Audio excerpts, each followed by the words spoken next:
ನಮಸ್ತೆ ಕರ್ನಾಟಕ. ನನ್ನ ಹೆಸರು Prashanth and welcome back to the channel. So ಇವತ್ತಿನ ವಿಡಿಯೋಲಿ ನಾವು ಕ್ರಿಯೇಟಿನ್ ಬಗ್ಗೆ ತಿಳಿಯೋಣ. ಕ್ರಿಯೇಟಿನ್ ಅಷ್ಟೊಂದು ಫೇಮಸ್ ಸಪ್ಲಿಮೆಂಟ್ ಯಾಕೆ, ಕ್ರಿಯೇಟಿನಿಂದ ಆಗೋ ಬೆನಿಫಿಟ್ಸ್ಗಳೇನು, ಕ್ರಿಯೇಟಿನ್ ಬಗ್ಗೆ ಇರೋ ಕೆಲವೊಂದು ಮಿತ್ಸ್ಗಳೇನು, ಕ್ರಿಯೇಟಿನ್ ಯಾಕೆ ತಗೋಬೇಕು, ಯಾವಾಗ ತಗೋಬೇಕು, ಹಾಗೆ ಕ್ರಿಯೇಟಿನ್ ನಾನು ಎಷ್ಟು ತಗೋಬೋದು, ಎಷ್ಟೊತ್ತವರೆಗೂ ತಗೋಬೋದು ಅನ್ನೋ ಎಲ್ಲ ಕ್ವೆರೀಸನ್ನು ಈ ವಿಡಿಯೋಲಿ ಕ್ಲಿಯರ್ ಮಾಡೋಣ. Keep watching.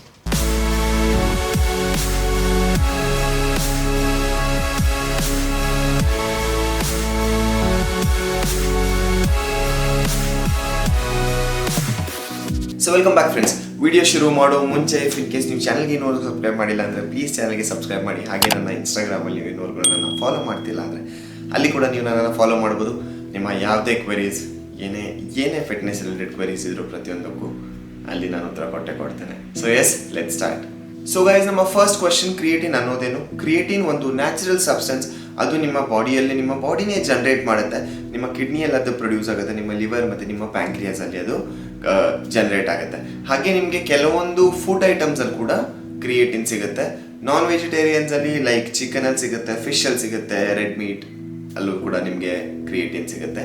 ಹಾಗೆ ನೀವು ವೆಜಿಟೇರಿಯನ್ಸ್ ಅಂದರೆ ವೆಜಿಟೇರಿಯನ್ಸ್ಗೆ ಕ್ರಿಯೇಟಿನಲ್ಲಿ ಜಾಸ್ತಿ ಆಪ್ಷನ್ಸ್ ಇಲ್ಲ. So it's always good. ನೀವು ಸಪ್ಲಿಮೆಂಟ್ ಅಂತ ತಗೋಬೋದು, ಕ್ರಿಯೇಟಿನ್ ಸಪ್ಲಿಮೆಂಟನ್ನು ತಗೋಬೋದು. ನಾನ್ ವೆಜಿಟೇರಿಯನ್ಸ್ಗೂ ಕೂಡ ಹೇಳ್ತೀನಿ, ಇಫ್ ಇನ್ ಕೇಸ್ ನೀವು ಕ್ರಿಯೇಟಿನ್ ಫುಡ್ಡಿಂದಾನೇ ತೊಗೊಳ್ತೀನಿ ಅಂದರೂ ಕೂಡ ನೀವು ಸುಮಾರು ಜಾಸ್ತಿ ತಿನ್ನಬೇಕಾಗುತ್ತೆ. ಫಾರ್ ಎಕ್ಸಾಂಪಲ್, ನೀವು ಒಂದು 1/2 kg ಫಿಶ್ ತಿಂದರೆ ನಿಮಗೆ 3 ರಿಂದ 4 ಗ್ರಾಮ್ ಕ್ರಿಯೇಟಿನ್ ಸಿಗುತ್ತೆ, which is way too less. ನೀವು ಅಷ್ಟೇ ತಿನ್ನೋಕ್ಕಾಗಲ್ಲ. ಸೊ ಇಟ್ಸ್ ಆಲ್ವೇಸ್ ಬೆಸ್ಟ್ ನೀವು ಒಂದು ಕ್ರಿಯೇಟಿನ್ ಸಪ್ಲಿಮೆಂಟನ್ನು ಇನ್ಕ್ಲೂಡ್ ಮಾಡ್ಬೋದು ನಿಮ್ಮ ಕಂಪ್ಲೀಟ್ ಡಯಟಲ್ಲಿ.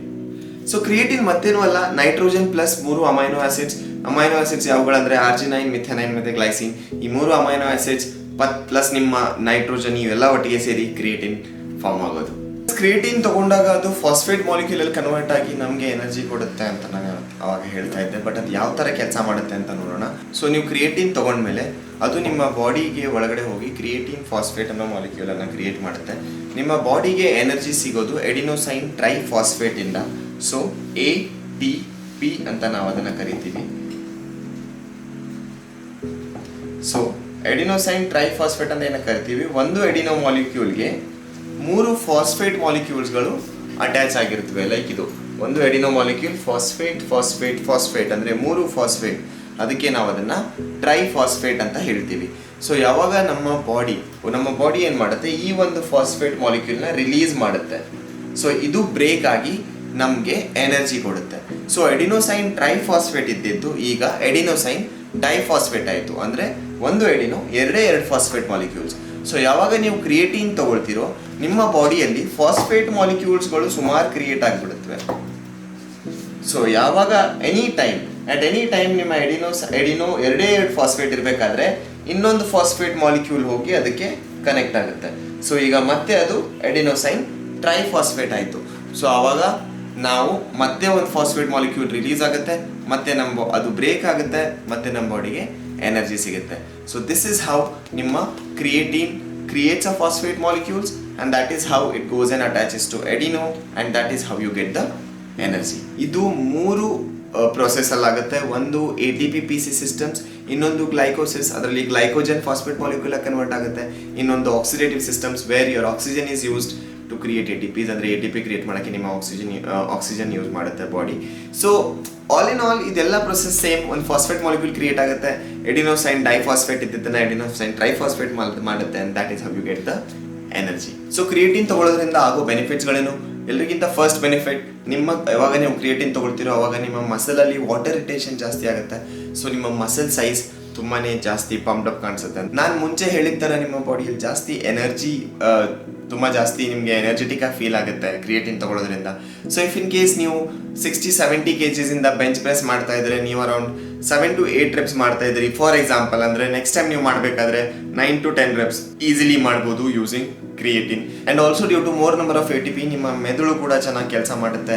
ಹಾಗೆ ಕ್ರಿಯೇಟಿನ್ ನಿಮ್ಮ ಬ್ಲಡ್ ಶುಗರ್ ಲೆವೆಲ್ ಕೂಡ ಕಂಟ್ರೋಲ್ ಮಾಡುತ್ತೆ. ಸೊ ಯಾರು ಡಯಾಬಿಟಿಕ್ ಪೇಷಂಟ್ಸ್ ಆಗಿದ್ದಾರೋ ಅವರು ಕೂಡ ಕ್ರಿಯೇಟಿನನ್ನು ತಗೋಬೋದು, ಪ್ರೊವೈಡೆಡ್ ನೀವು ಒಂದು ಒಳ್ಳೆ ಡಾಕ್ಟರ್ನ ಕನ್ಸಲ್ಟ್ ಮಾಡಿ ತಗೊಳ್ಳಿ. ಈಗ ನೆಕ್ಸ್ಟ್, ಕ್ರಿಯೇಟಿನನ್ನು ಯಾವಾಗ ತಗೋಬೇಕು ಅನ್ನೋದು. ಕ್ರಿಯೇಟಿನನ್ನು ನೀವು ಪ್ರೀ ವರ್ಕೌಟ್ ಕೂಡ ತಗೋಬೋದು, ಅಂದರೆ ನೀವು ವರ್ಕೌಟ್ ಹೋಗೋ ಮುಂಚೆ ನೀರಲ್ಲಿ ಕೂಡ ಮಿಕ್ಸ್ ಮಾಡ್ಕೊಂಡು ತಗೋಬೋದು, ಅಥವಾ ನೀವು ಕಾಫಿಯಲ್ಲಿ ಕೂಡ ಮಿಕ್ಸ್ ಮಾಡ್ಕೊಂಡು ತಗೋಬೋದು, ಅಥವಾ ನೀವು ವರ್ಕೌಟ್ ಮುಗಿದ ಮೇಲೆ ಕೂಡ ತಗೋಬೋದು. ಅಂದರೆ ನೀವು ಪೋಸ್ಟ್ ವರ್ಕೌಟ್ ಪ್ರೋಟೀನ್ ಶೇಕಲ್ಲಿ ಮಿಕ್ಸ್ ಮಾಡ್ಕೊಂಡು ಕೂಡ ಕ್ರಿಯೇಟಿನನ್ನು ತಗೋಬೋದು. ಹಾಗೆ ನನ್ನ ಪ್ರಾಪರ್ ಸಜೆಷನ್ ಅಂತ ಕೇಳಿದ್ರೆ ನಾನು ಪ್ರಿಫರ್ ಮಾಡ್ತೀನಿ ಪೋಸ್ಟ್ ವರ್ಕೌಟ್, ಅಂದರೆ ನಿಮ್ಮ ವರ್ಕೌಟ್ ಮುಗಿದ್ಮೇಲೆ ನಿಮ್ಮ ಪ್ರೋಟೀನ್ ಶೇಕ್ ಜೊತೆ ಆ್ಯಡ್ ಮಾಡಿ. ಹಾಗೆ ನೀವು ಯಾವ ಡೇ ವರ್ಕೌಟ್ ಮಾಡ್ತಾ ಇಲ್ವೋ ಆ ದಿನ ಬೇಕಾದರೆ ನೀವು ಕ್ರಿಯೇಟಿನನ್ನು ಅವಾಯ್ಡ್ ಮಾಡ್ಬೋದು. ಸೊ ಮೈ ನೆಕ್ಸ್ಟ್ ಪಾಯಿಂಟ್, ಎಷ್ಟು ಕ್ರಿಯೇಟಿನ್ ಪರ್ ಡೇ ತಗೋಬೇಕು ಅನ್ನೋದು. ನೀವು 3 to 5 grams of creatine per day ತಗೋಬೋದು. ಸುಮಾರು ಜನ ಕ್ರಿಯೇಟಿನ್ ಶುರು ಮಾಡಬೇಕಾದ್ರೆ ಲೋಡಿಂಗ್ ಫೇಸ್ ಅಂತ ಹೇಳ್ತಾರೆ, ಅಂದರೆ ಅವರು ಪರ್ ಡೇ 20 grams ಕ್ರಿಯೇಟಿನ್ ತಗೊಳ್ತಾರೆ ಫಾರ್ ಅಪ್ರಾಕ್ಸ್ 6 days. ಅದಾದಮೇಲೆ ನೆಕ್ಸ್ಟ್ ವೀಕಿಂದ ಅವರು ಪರ್ ಡೇ 5 grams ತಗೊಳ್ಳೋದನ್ನು ಶುರು ಮಾಡ್ತಾರೆ. ಅದು ಯಾವುದು ಮಾಡ್ಲಿಕ್ಕೆ ಅಷ್ಟೊಂದು ಅಗತ್ಯ ಇಲ್ಲ, ಬಿಕಾಸ್ ಎರಡರದ್ದು ರಿಸಲ್ಟ್ ಸೇಮ್ ಇದೆ. ಸೊ ನೀವು ನಿಮ್ಮ ಕ್ರಿಯೇಟಿನ್ನ ವೇಸ್ಟ್ ಮಾಡಬೇಡಿ. ಇಫ್ ಇನ್ ಕೇಸ್ ತೊಗೊಳ್ತೀರಾ ಅಂದರೆ ಅದು one of the cheapest supplement ಕೂಡ ನೀವು ತೊಗೋಬೇಕಿದ್ರೆ. ಹಾಗೆ ನೀವು ಏನು ಮಾಡ್ಬೋದು, ಫಸ್ಟ್ ಡೇಯಿಂದಾನೇ ನೀವು ತೊಗೋಬೇಕಿದ್ರೆ after post workout 5 grams of creatine ನೀವು ನಿಮ್ಮ ಆಫ್ಟರ್ ಪ್ರೋಟೀನ್ ಶೇಕನ್ನು ತೊಗೋಬೋದು. ನೀವು ಲೋಡಿಂಗ್ ಫೇಸ್ ಮಾಡೋ ಯಾವ ಅಗತ್ಯನೂ ಇಲ್ಲ.